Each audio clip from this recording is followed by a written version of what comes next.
अच्छा, आजकल लोग कहते हैं कर्म ही पूजा है, आपने भी देखा होगा कई जगह लिखा रहता है। अच्छा, हम आप लोगों से पूछते हैं, आप लोग बोलो, क्या कर्म पूजा है? बोलो, आप लोग बोलो, क्या लगता है आप लोगों को? कर्म पूजा है? अच्छा, एक बात बताओ, कर्म क्या नहीं है? कर्म तो सब है भाई, चोरी भी तो कर्म ही है, नहीं है क्या? बोलो, चोर का कर्म क्या है? बोलो, चोरी। तो उस हिसाब से तो चोरी भी पूजा होनी चाहिए। देखो, कर्म पूजा नहीं, पर कर्म को पूजा बनाया जा सकता है। कैसे? तो बोले, अपने प्रत्येक कर्म से भगवान का नाम जोड़ दो। अब आप लोग कहेंगे कि ऐसा कैसे कर सकते हैं?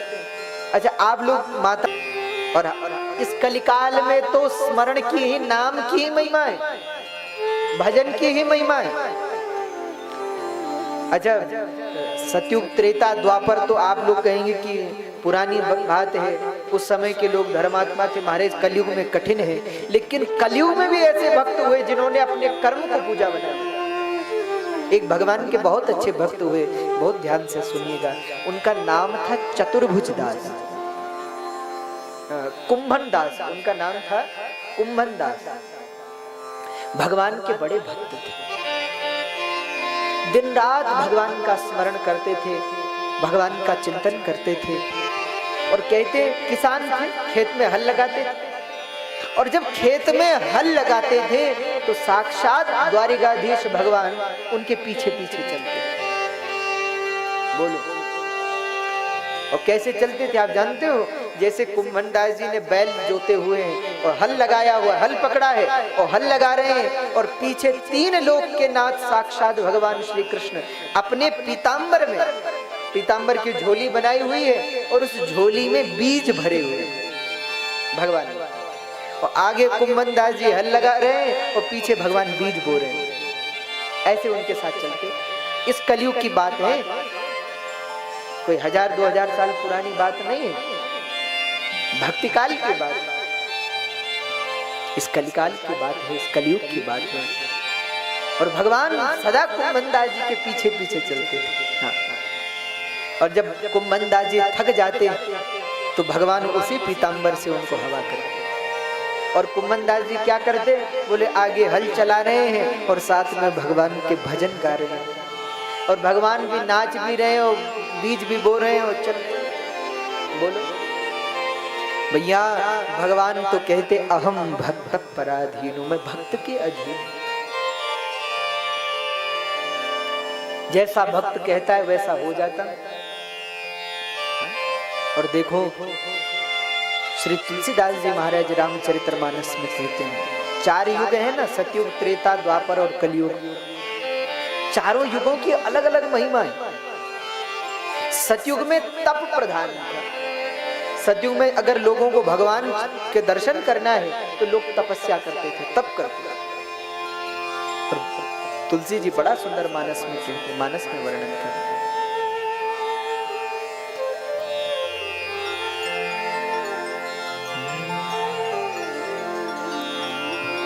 कृतयुग सब योगी विज्ञानी, करी हरि ध्यान, तरहि भव प्राणी।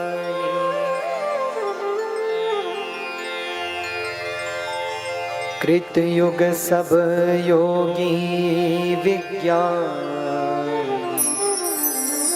करी हरि ध्यान, तरहि भव प्राणी।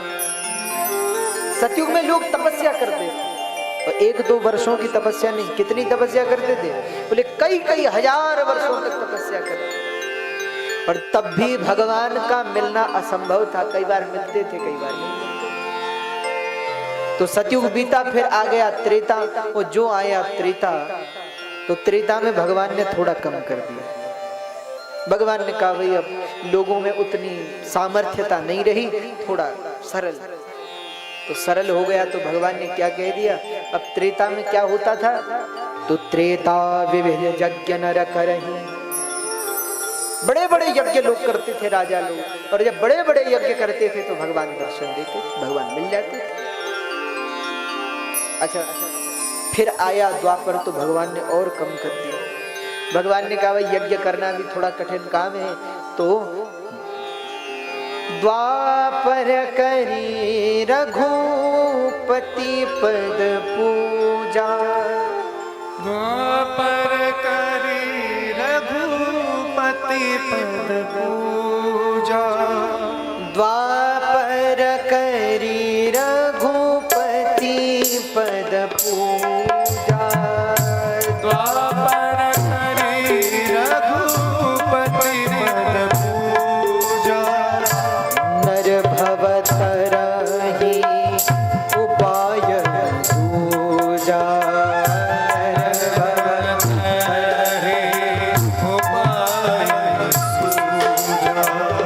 नर भव तरहि उपाय दूजा। तो चिंता मत करो, द्वापर करि रघुपति पद पूजा, नर भव तरहि उपाय दूजा। अगर ज्यादा ना हो सके तो पूजा करो, पूजा करोगे हम मिल जाएंगे। लेकिन फिर आ गया कलयुग, और जो आया कलयुग तो लोगों ने हाथ खड़े कर दिए, बोले ना तो हमसे तप होता है, ना यज्ञ होता है, ना पूजा होती। अच्छा, आप लोग इतने सारे लोग बैठे हैं, आप लोग बोलो क्या तपस्या कर सकते हो? बोलो, बोलते क्यों नहीं? तपस्या कर सकते हो? नहीं होती तपस्या। अच्छा, यज्ञ कर सकते हो? बड़े बड़े यज्ञ होते थे, अश्वमेध यज्ञ, सौत्रामणि, सोम यज्ञ, बड़े बड़े यज्ञ होते थे। आज उनके बारे में सोचना भी कठिन है। तो यज्ञ भी हमसे नहीं हो सकते। अच्छा, जब पूजा कर सकते हो? अच्छा, आप लोग बोल रहे ऐसे हैं कोई जो पूजा करते हैं? प्रतिदिन करते हो, डेली? हाथ उठाओ जरा। और हमारी पूजा भी कैसी है? हमारी पूजा भी है, हमारी पूजा भी कैसी आप जानते हो? हम दिया जलाते हैं, दिया एक घुमाया, एक अगरबत्ती जलाई, भगवान को प्रणाम किया, हो गई पूजा। ऐसी है क्या पूजा? भैया पूजन का तो बड़ा विधान है। सुबह आपने देखा होगा हमारे विद्वान आचार्यगण यहाँ पर पूजा करवाते हैं। ये होती है पूजा कि भाई पंचांग पीठ बने, हाँ, भगवान का आवाहन हो, प्रतिष्ठापन हो, पूजन हो, अर्चन हो, वंदन हो, अगरबत्ती जलाई, प्रणाम किया, एक बार दिया घुमाया, एक बार अगरबत्ती घुमाई, बस हो। ये है पूजा का विधान। पूजा में तो भैया पहले तो देवताओं की, गणेश जी की पूजा है, गौरी गणेश का पूजन है, फिर श्री है, ओंकार है, षोडश मात्रिका है, वास्तु है, नवग्रह है, पंचांग की प्रतिदिन करना बड़ा टेढ़ा काम, बड़ा कठिन काम। तो भैया हम लोगों से तो पूजा भी नहीं होती। हम लोगों से तो बस धन्यवाद होता है। वो धन्यवाद है जो हम दिया जलाते हैं, वो तो बस भगवान को धन्यवाद है। और करना चाहिए, प्रतिदिन करना चाहिए। कम से कम अपने मंदिर में प्रतिदिन दीपक अवश्य जलाना चाहिए। और मंदिर में जो भगवान हैं उनकी पूजा प्रतिदिन करनी चाहिए। कहते हैं जो लोग अपने घर में मूर्ति लाते हैं और फिर उसकी पूजा नहीं करते, उस घर में अशांति होती है, ऐसा है। और आजकल हमने देखा है हर घर में अशांति है। क्यों? क्योंकि लोग हरिद्वार गए, ऋषिकेश गए और वहां से अच्छी बड़ी सी एक मूर्ति, और उनको इससे मतलब नहीं कि भगवान है क्या है, उनको इससे मतलब है कि बड़ी होनी चाहिए। जबकि आगे आप शिव पुराण में सुनेंगे कई लोग घर में शिवलिंग भी रखते हैं। तो शिवलिंग रखने का भी विधान है। कितनी शिवलिंग रखनी चाहिए, कौन सी रखनी चाहिए, शिवलिंग के कितने प्रकार हैं, शिवलिंग की जलहरी कितने प्रकार की होती है। और हम लोगों को तो बेलपत्र भी शिव जी पे चढ़ाना नहीं आता। बोलो, बेलपत्र जानते हैं आप लोग? बेलपत्र जानते होंगे? हम लोग क्या करते हैं, पेड़ से बेलपत्र तोड़ा और शिव जी पे चढ़ा दिया। ऐसे नहीं चढ़ता है बेलपत्र। बेलपत्र के पीछे आपने देखा होगा वो क्या कहते हैं उसको, ग्रंथि कहते हैं, उसको तोड़ा जाता है। अगर उसके सहित बिल्वपत्र चढ़ाया जाता है तो भगवान को कष्ट होता है। तो हम लोगों को तो बेलपत्र चढ़ाना भी भगवान पे नहीं आता। हमने तो देखा बड़े बड़े मंदिरों में देखा, और जब देखा तो शिव जी पे बेलपत्र तो चढ़े हैं पर पीछे की ग्रंथि वैसी। अब बोलो क्या फल मिलेगा? कोई फल नहीं है उसका, बल्कि पाप और है। इसीलिए तो समाज में ब्राह्मण की आवश्यकता है, आचार्य की आवश्यकता है। इसलिए हमारे यहाँ कहते हैं कोई भी काम करो गुरु से, आचार्य से पूछ कर करो। कोई भी मंत्र जपते हो तो पूछ करके कि महाराज हम इस मंत्र को जपते हैं, कैसे जपना चाहिए, जपना चाहिए नहीं जपना चाहिए, क्या हम जप सकते हैं और जप सकते हैं तो इसकी विधि क्या है। कई बार तो हमने देखा कि लोग मंत्र जपते हैं और उनको मंत्र भी सही पता नहीं। वो कहते महाराज हमको कई साल हो गए इस मंत्र को जपते हुए, कोई फायदा नहीं हो रहा। और हमने कहा कि जरा मंत्र सुनाओ, तो उन्होंने सुनाया उसको गलत, तो फल कैसे मिलेगा, फायदा कैसे होगा, लाभ कैसे होगा। तो मंत्र का भी शुद्ध उच्चारण यदि नहीं है तो फल कैसे मिल जाएगा। इसलिए हमारे यहाँ कहा शास्त्र ने कि कोई भी कार्य करते हैं अपने गुरुजनों से, आचार्य जनों से पूछकर करना चाहिए। अरे यहाँ तक कि हम लोगों को ये भी पता नहीं है कि शिवलिंग की किस दिशा में बैठा जाता है। बोलो, आप शिव पुराण पढ़ेंगे, इतने वृहद रूप से वर्णन है कि शिवलिंग की किस दिशा की ओर बैठना चाहिए, शिवलिंग पर किस दिशा से जल चढ़ाना चाहिए। ऐसा नहीं कि कहीं से भी चले गए और शिवलिंग पर जल डाल दिया। और शिवलिंग का पूजन कैसे किया जाना चाहिए, हाँ, कितना शिवलिंग होना चाहिए। अब जैसे यहाँ ऊपर जो मंदिर है मृत्युंजय महादेव का, वहां तो स्वयंभू शिवलिंग है, उसके लिए कोई नियम नहीं क्योंकि वो तो स्वयं प्रकट है। पर जो लोग शिवलिंग स्थापित करते हैं, उसकी प्राण प्रतिष्ठा करते हैं, उसके नियम, जलहरी कैसे होनी चाहिए, कितना बड़ा शिवलिंग होना चाहिए, कैसे प्रतिष्ठा होनी चाहिए। इसलिए जब हमसे लोग पूछते हैं कि महाराज कौन सा मंत्र जपें, तो हम कहते हैं भैया मंत्र रहने दो, आप तो भगवान का नाम जपो बस। क्यों? क्योंकि मंत्र के पीछे बहुत विधान है, बहुत विधान है। अरे मंत्र श्रापित भी होते हैं, तो मंत्र जाप से पहले श्राप निवारण भी करना पड़ता है। अब ऐसे कई लोग हैं जो गायत्री का जाप करते हैं, हम तो प्राय भारतवर्ष में भ्रमण करते ही रहते हैं। तो कई लोग कहते हैं महाराज हम गायत्री जाप करते हैं, करें? तो हमने कहा भाई गायत्री के लिए तो बहुत सारे नियम है, हमें ही आफत पड़ जाती है। ऐसे थोड़े है, आजकल तो इतना बुरा हाल कर दिया हम लोगों ने मंत्रों का, मंदिरों का, क्योंकि आचार पता नहीं है, बस देखा देखी में, सुना सुनी में कर रहे हैं, पता नहीं है क्यों करना चाहिए, कैसे करना चाहिए, किस लिए करना चाहिए। अच्छा शिवलिंग है, आप भगवान शिव जी के मंदिर यहाँ इतना सुंदर बन रहा है, आप लोग भी जाएंगे दर्शन करने के लिए, तो किस मनोकामना से क्या चढ़ता है, जल किसे चढ़ाना चाहिए, दुग्ध किसे चढ़ाना चाहिए, दही किसे चढ़ाना चाहिए शिवलिंग पर, उसके अलग अलग विधान है। किस मनोकामना से शिव जी पे क्या चढ़ता है। तो भैया आवश्यक है कि कोई भी मंत्र यदि आप जपते हैं, कोई भी कार्य करते हैं, तो गुरुजनों से, आचार्य जनों से पूछकर करना चाहिए और सम्यक रूप से ज्ञान हो जाए तब करना चाहिए। और अगर मंत्र है, गायत्री ही है, तो आज हमने देखा कि कई लोग पूछ लेते हैं कि गायत्री मंत्र यही है ना हमारे, तो फिर सुना भी देते हैं, बोलो। जबकि गायत्री के प्रति विधान है, गायत्री का उपांशु जाप होता है। उपांशु यानी गायत्री को ऐसे बोलना चाहिए कि अपने कान को भी सुनाई न दे, जो लोग मुख से स्पष्ट गायत्री का उच्चारण करते हैं तो उसका दोष लगता है, पाप लगता है। और हम लोग तो चिल्लाते चिल्लाते गायत्री मंत्र बोल रहे हैं, सुबह सुबह गायत्री बज रहा है स्पीकर में, ये हालत है। पर लेकिन अब कौन समझाए भैया, शास्त्र का पूर्ण फल तब मिलता है जब आप शास्त्र के अनुसार कार्य करो, मन मर्जी के आचरण से फल नहीं मिलता। और फिर गायत्री का जाप है, उसका भी विधान है, किसको द्विजातियों को करना चाहिए, जो यज्ञोपवीत संपन्न है उसे करना चाहिए। आजकल तो हमने देखा कि यज्ञोपवीत लोग थोड़ी देर पहन लेते हैं, थोड़ी देर उतार देते हैं।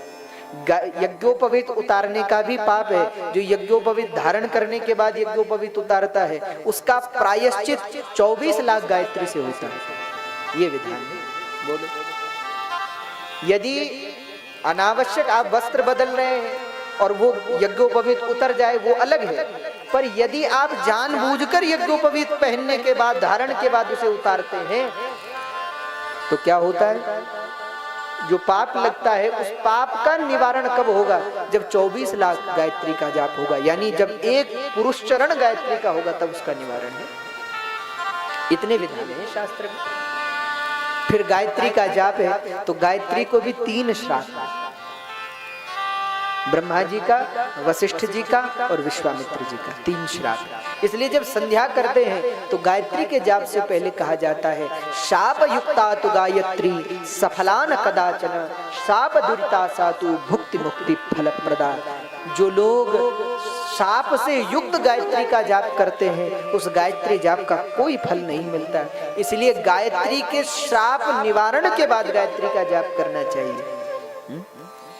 तो ऐसे कई मंत्र हैं जो शाप युक्त हैं, उनका शाप निवारण करना पड़ता है तब जाप है। फिर गायत्री का आवाहन है, ऐसा तो है नहीं कोई छोटा सा मंत्र तो है नहीं, कोई सामान्य मंत्र तो है नहीं कि कहीं भी बैठ गए हो, कहीं भी ले लिया, कहीं भी जप लिया। पहले देवी गायत्री का आवाहन है, वो जो श्वेत वर्ण रूपा है, श्वेत वर्ण समुद्दष्टा कौशे वसना तथा श्वेतैर विलैपनै पुष्पै अलंकारैश्च भूषिता आदित्य मंडलस्था च ब्रह्मलोकगताथवा अक्षसूत्रधरा देवी पद्मासन गता शुभा। उन गायत्री का आवाहन है, आवाहन है, प्रतिष्ठापन है, पूजन है, शाप निवारण है। फिर बहुत सारे निवारणों के बाद गायत्री जाप का विधान है। इसलिए हम प्रायः लोगों से कहते हैं कि मंत्र का जाप करना थोड़ा कठिन काम है, इसके लिए क्या करें। अच्छा, पंचाक्षरी मंत्र है नमः शिवाय, उसको भी हर समय नहीं चलना चाहिए, जाप करना चाहिए। हाँ, उसका भी विधान है। तो क्या करें, तो मंत्र को उल्टा कर देना चाहिए, शिवाय नमः। यदि मंत्र को विपरीत कर लेते हैं, शिवाय नमः कहते हैं, तो आप कभी भी बोल सकते हो। पर यदि आप नमः शब्द पूर्व में जोड़ते हो तो उसके साथ विधान है। इसलिए प्रायः सामान्य लोगों को, जैसे आप चलते फिरते अगर भगवान का स्मरण करना चाहिए तो शिवाय नमः, शिवाय नमः ऐसा बोलना चाहिए। या शिव पुराण में एक अन्य मंत्र भी है, श्री शिवाय नमस्तुभ्यम, ऐसा करके मंत्र आया। तो भैया हम कहते हैं यदि मंत्र जाप कठिन पड़ता है तो इस कलिकाल के लिए भगवान ने एक बड़ा सरल उपाय बताया है। क्या उपाय बताया है? कलयुग में क्या उपाय है? कलयुग केवल, बोलो आप लोग बोलो, कलयुग केवल, आपने सुना है, नाम आधार, सुमिर सुमिर नर उतर। कोई बहुत बड़ा झंझट करने की आवश्यकता नहीं। आजकल लोगों के साथ समस्या ये है, हमने तो देखा है लोगों को कि किसी को आप ये कहो कि राम राम बोलो तो उनको कहता है राम, ये तो सब बोलते, हमको कोई ऐसा बताओ जो कठिन हो। अब उनको ये पता नहीं है कि राम नाम से बड़ा कोई और मंत्र है ही नहीं। विश्व का सब मंत्रों का सार तो भगवान का नाम है। जिस मंत्र के पीछे ना तो कोई नियम है, भाई चलते फिरते उठते बैठते सोते जागते घूमते फिरते कभी भी बोल सकते हो आप, शिव शिव कभी भी बोल सकते हो, राम राम कभी भी बोल सकते हो, सब मंत्रों का सार है। पर उनको लगता है कि नहीं, हमको कुछ कठिन बताओ। और अगर उनसे कोई कह दे कि उल्टे होकर के जाप करो तो उनको लगता है ये ठीक है। जो कठिन लगता है वो ठीक लगता है। इसलिए अगर आपको अत्यधिक संस्कृत नहीं आती, कोई बड़े पाठ करने नहीं आते, कोई बड़े मंत्र जाप करने नहीं आते, तो कोई चिंता नहीं भैया। भगवान के लिए कहते हैं, आज एकादशी है, हमने कल भी आपसे कहा था, एकादशी के दिन षडाक्षरी मंत्र का जाप होता है और विष्णु सहस्त्रनाम का पाठ किया जाता है। षडाक्षरी जो मंत्र है उसका जाप होता है, ओम विष्णवे नमः। तो एक श्लोक में संत और शास्त्र कहते हैं, बोले अज्ञो वदति विष्णाय विज्ञो वदति विष्णवे अर्थस्य समतुल्यस्य भावग्राही जनार्दन। अज्ञो वदति विष्णाय विज्ञो वदति विष्णवे अर्थस्य समतुल्यस्य भावग्राही जनार्दन। भैया भगवान तो भाव देखते हैं, प्रेम देखते हैं बस। देखो जो विद्वान है, श्लोक का अर्थ है अज्ञो वदति विष्णाय। अज्ञ कहते हैं जो जानता है, ज्ञानी अज्ञ। अज्ञो वदति, अज्ञ कहते हैं जो अनजान है, अज्ञो वदति विष्णाय। और विज्ञ कहते हैं जो जानकार है। तो बोले जो अनजान है, जिसने शास्त्र नहीं पढ़े, जिसने वेद वेदांत नहीं पढ़ा, जिसने वैयाकरण का सम्यक अध्ययन नहीं किया, जो संस्कृत भाषा की गूढ़ तत्व को नहीं जानता, वो गांव का सीधा साधा व्यक्ति क्या कहता है? ओम विष्णाय नमः। क्या कहता है बोलो? ओम विष्णाय नमः। ठीक। और जो है विद्वान, जो है वैयाकरणी, वैयाकरण में तो एक एक विसर्ग को भी तोल करके रखा जाता है। हाँ? इसलिए वैयाकरण के लिए कहते हैं, वैयाकरण क्या है? तो व्यक्रियन्ते व्युत्पादयन्ते शब्दाः अनेन। जो शब्द का सम्यक बोध कराए वो वैयाकरण है। तो वैयाकरण में क्या है? जो वैयाकरणी होगा, जो विद्वान होगा, वो कहेगा ओम विष्णवे नमः। क्या कहेगा? आप लोग सब लोग बोलो ओम विष्णवे नमः। अब शुद्ध कौन सा है दोनों में? ओम विष्णाय नमः सही है या ओम विष्णवे नमः सही है?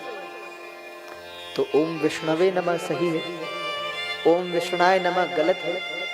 किंतु भगवान कह रहे हैं, क्या कह रहे हैं? अज्ञो वदति विष्णाय विज्ञो वदति विष्णवे अर्थस्य समतुल्यस्य भावग्राही जनार्दन। बोले जिसने विष्णवे नमः कहा सो भी ठीक, और जिसने विष्णाय नमः कहा सो भी ठीक। हम न तो विष्णवे नमः देखते हैं, न विष्णाय नमः देखते हैं। तो किसी ने कहा आप क्या देखते हैं? भगवान ने कहा हम तो ये देखते हैं कौन किस भाव से बोल रहा है। भावग्राही जनार्दन। भगवान तो भाव को ग्रहण करते हैं, प्रेम को ग्रहण करते हैं।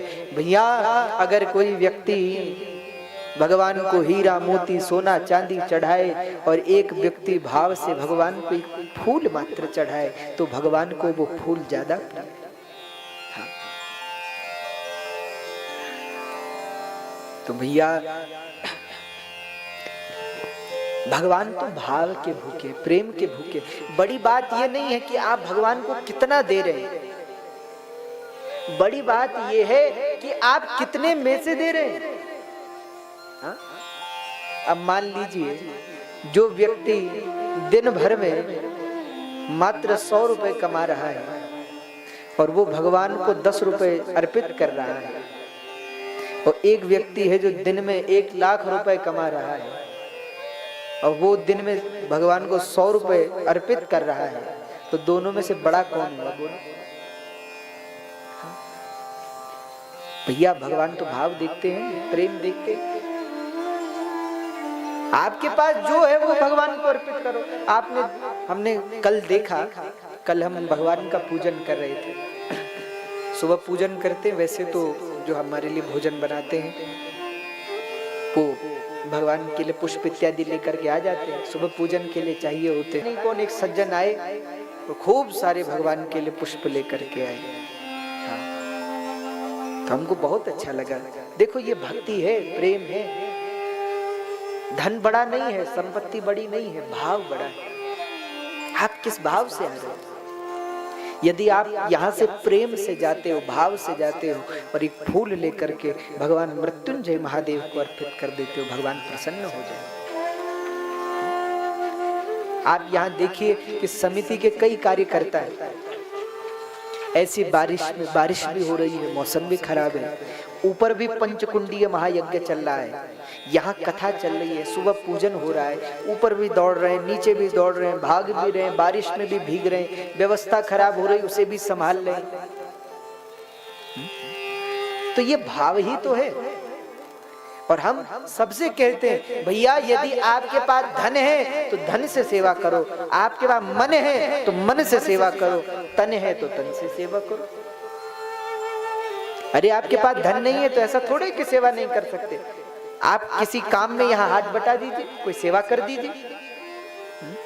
ऐसा थोड़े है कि हम अगर यहाँ सफाई करेंगे हम तो हम छोटे हो जाएंगे। यहाँ तो साक्षात भगवान शिव विराजमान है भैया, उनके यहाँ तो अगर सफाई करने का भी मौका मिले तो धन्य है भाग हमारे। तो जो सेवा जिससे बनती है, किसी से फूल की सेवा बनती है, किसी से तन की सेवा बनती है, और कई लोग तो धन से भी सेवा कर रहे हैं, मंदिर का कार्य भी चल रहा है उसके लिए भी सेवा कर रहे हैं, कथा भी चल रही है उसके लिए भी सेवा कर रहे हैं। तो हम तो कहते एक बार जोरदार तालियां सभी लोगों के लिए जो किसी भी प्रकार की सेवा कर रहे हैं, तन से, मन से, धन से। हाँ?